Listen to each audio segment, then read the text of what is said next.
दिल्ली बंद का आह्वान कर दिया है, क्या कहना है इस पूरे मामले पर? देखिए, मैं तो आज ये निवेदन करूंगा कि महाबोधि विहार जो हमारा, उसकी मुक्ति का आंदोलन वर्षों से चल रहा है। बड़ा लंबा समय हो गया मुक्ति। सभी धर्मों के जो धर्मस्थल है उनका संचालन उसी धर्म के लोगों के द्वारा किया जाता है। भारत में बड़ी विचित्र बात यह है कि पहली बार ये देखा गया कि जो ऐतिहासिक बौद्ध विहार हमारा गया में है, उसका संचालन गैर बौद्ध यानी कि सामान्य जाति के लोगों के द्वारा किया जा रहा है, जो बहुत ही दुर्भाग्य। इस बात को लेकर के दिल्ली की धरती पर और बौद्ध गया में मैं गया था पिछले दिनों, वहां भी आंदोलन हुआ। और आंदोलन 12 फरवरी का जो जंतर मंतर पर हो रहा है, वो मैं कहूंगा कि हर व्यक्ति जो इस बात से सहमत है कि हमारा जो बौद्ध विहार है गया का, उसका संचालन हमारे बौद्ध भिक्षुओं के हाथ में होना चाहिए, बौद्ध धर्म के अनुयायियों के हाथ में होना चाहिए। और जो हिंदू धर्म के मानने वाले लोग वहां मठाधीश बैठे हैं, उनको तत्काल प्रभाव से सरकार द्वारा हटाने की व्यवस्था की जानी चाहिए। तो बौद्ध अनुयायियों का, दुनिया के बौद्ध धर्म के अनुयायियों का सरकार को आदर करते हुए इस विषय में एक पहल करनी चाहिए। और जो लोग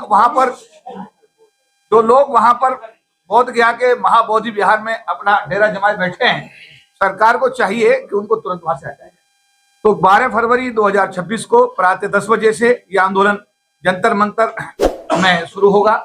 तो मैं आह्वान करता हूं, हम सारे जो बौद्ध धर्म के अनुयायी हैं, जो मानते हैं कि यह अन्याय है, गलत है, उन सबको अपने घरों से बाहर निकलना है और हर हालत में उनको 12 फरवरी 2026 को प्रातः 10 बजे जंतर मंतर पर इकट्ठे होकर अपनी एकता, एकजुटता और अपना शक्ति का परिचय दे करके सरकार को यह आगाज करना है कि ये हमारा जो बौद्ध विहार है, इसका कब्जा, इसका संचालन हमारे धर्म गुरुओं यानी कि बौद्ध धर्म के अनुयायी अर्थात हमारे जो भिक्षु संघ है उसको दिया जाए। और जो हिंदू धर्म के मानने वाले लोग वहां पर बैठे हैं, चाहे उसमें एक्ट किसी भी समय बनाओ, चाहे वो नेहरू जी के समय में एक्ट बनाओ, अगर वो एक्ट गलत है तो सरकार रोज एक्ट बदल देती है।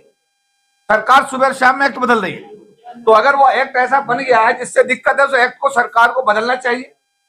सरकार के पास में एक्ट बदलने के लिए पूरा संसाधन है, उनके पास संसद है, उनके पास में सांसद हैं, और वो अगर दुनिया भर के एक्ट बदले जा सकते हैं, तो फिर ये हमारा जो एक्ट जो हिंदू धर्म के लोगों को महाबोधि विहार के अंदर प्रशासन चलाने के लिए अधिकृत करता है, मेरा ये मानना है कि उस एक्ट को बदला जाए और इसका जो संचालन है, इसका सारी जो व्यवस्था है वो हमारे बौद्ध धर्म के अनुयायी अर्थात भिक्षु संघ को दी जाए।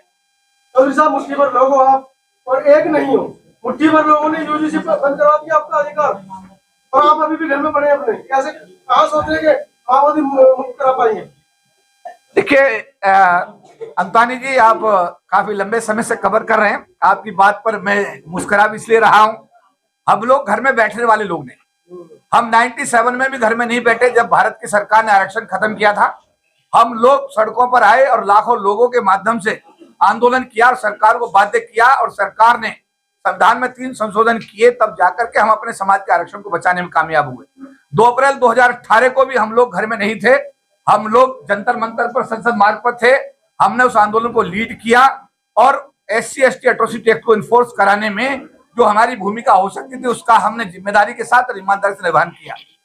चंद्रशेखर आजाद जब जेल में बंद थे, उनकी रिहाई के लिए हम लोगों ने जंतर मंतर पर एक बार नहीं कई बार आंदोलन किए, और ये सारे कार्यक्रम मुझे खुशी है बताते हुए कि आप सब लोगों ने बहुत ही विस्तृत तरीके से उनको कवर किया है। तो ऐसा कहना कि हम लोग घर में बैठने वाले लोग हैं, हम घर में बैठने वाले लोग ना थे, ना है और ना होंगे।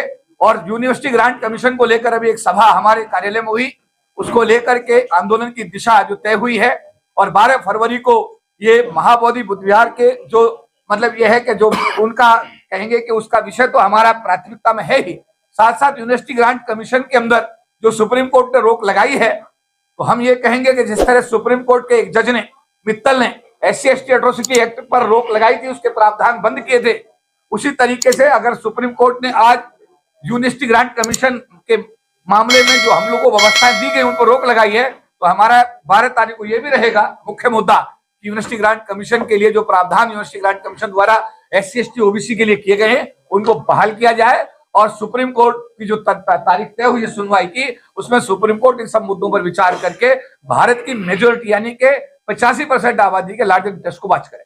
12 तारीख के लिए अपील। 12 तारीख के लिए मैं एक समाज का कार्यकर्ता होने के नाते सभी भाइयों से, बहनों से, बाबा साहब अम्बेडकर के अनुयायियों से, बौद्ध धर्म के अनुयायियों से अपील करता हूं कि घरों में मत बैठना। अब समय आ गया है, आपको अपनी एकता, एकजुटता और अपनी शक्ति के प्रदर्शन दिखाने का समय आ गया है और आप लोगों को 12 तारीख को प्रातः 10 बजे जंतर मंतर पर हर हालत में अपनी उपस्थिति दर्ज करके अपनी सामाजिक जिम्मेदारी का निर्वहन करना है। लेकिन सर 3% लोग जो है आपको उसमें नहीं घुसने देने जा रहे हैं बिहार के उसमें, वो बिहार मंदिर में, तो आपको यूनिवर्सिटी में कैसे घुसने देंगे? वो तो थोड़े से लोग हैं, आप पे भारी पड़ते जा रहे हैं। देखिए, आप जो कैलकुलेशन कर रहे हैं, यहाँ पे मैं मान्यवर काशीराम जी की एक जो उनका कथन था उसको कोट करूंगा। आप 3% की बात कर रहे हैं, हम तो 85% लोग हैं।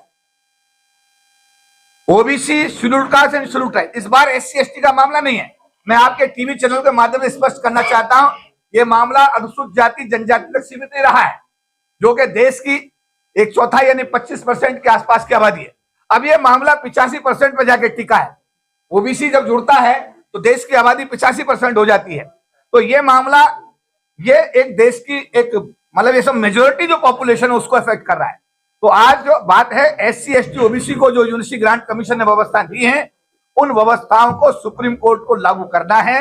उनको जो अभी अब निर्णय देगा सुप्रीम कोर्ट, जो भी सुनवाई होगी, उसमें इस बात का ध्यान रखना है कि देश की 15% आबादी यानी सो कॉल्ड सवर्ण जाति के लोग या schedule caste, schedule tribe, OBC जो 85% की आबादी है, इनके लार्जर इंटरेस्ट को वाच करने की बात है। वो तो कह रहे हैं कि डेथ वारंट के बच्चों के लिए अगर ये लागू हो जाता तो हमारे बच्चे तो पढ़ ही नहीं पाते यूनिवर्सिटी में, कॉलेज में। देखिए, ये एप्रीहेंशन का मामला है।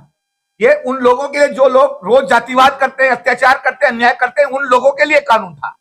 और उन लोगों को अगर इस बात का एप्रीहेंशन था कि हम लोग गलत काम करेंगे, तो गलत काम करने वाले के लिए कानून हमेशा रहता है। और SC ST एट्रोसिटी एक्ट को कानून बना हुआ है, उसके बावजूद भी हमारे लोगों के साथ अत्याचार अन्याय कम नहीं है। हर जगह बलात्कार, हत्याएं और हर रोज अत्याचार अन्याय हर जगह है। तो एक्ट होने के बावजूद भी इसमें रुकावट नहीं है।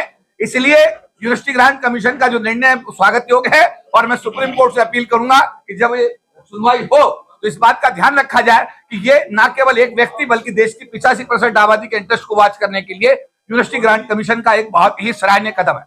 लेकिन 2-3 चीजें यहाँ पर आए थे, गवाही साहब उनको जूता फेंका उसको भी नहीं मानते हैं कि वहाँ जातिवाद हो उनके साथ। शेड्यूल्ड कास्ट, शेड्यूल्ड ट्राइब में पैदा होने वाला हर व्यक्ति जातिवाद के दंश से हमें कभी ना कभी उसे गुजरना पड़ता है, चाहे वो चीफ जस्टिस हो, चाहे वो राष्ट्रपति हो और चाहे वो किसी और पद पर। शेड्यूल्ड कास्ट होना, शेड्यूल्ड ट्राइब होना इस देश की जातिगत व्यवस्था में एक सबसे बड़ी अपने आप में एक चुनौती है।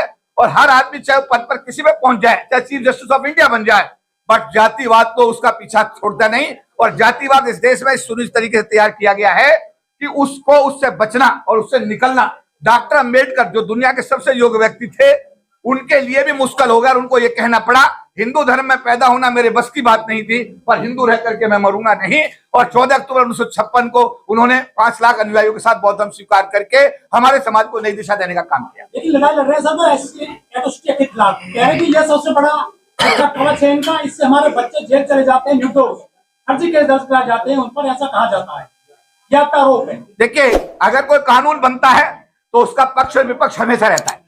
अगर आप देखिएगा SC ST एट्रोसिटी एक्ट की बात करें या यूनिवर्सिटी ग्रांट कमीशन की बात करें, लेकिन आप देखा दहेज उत्पीड़न की बात करें, तो हर एक्ट के प्लस और माइनस होते हैं।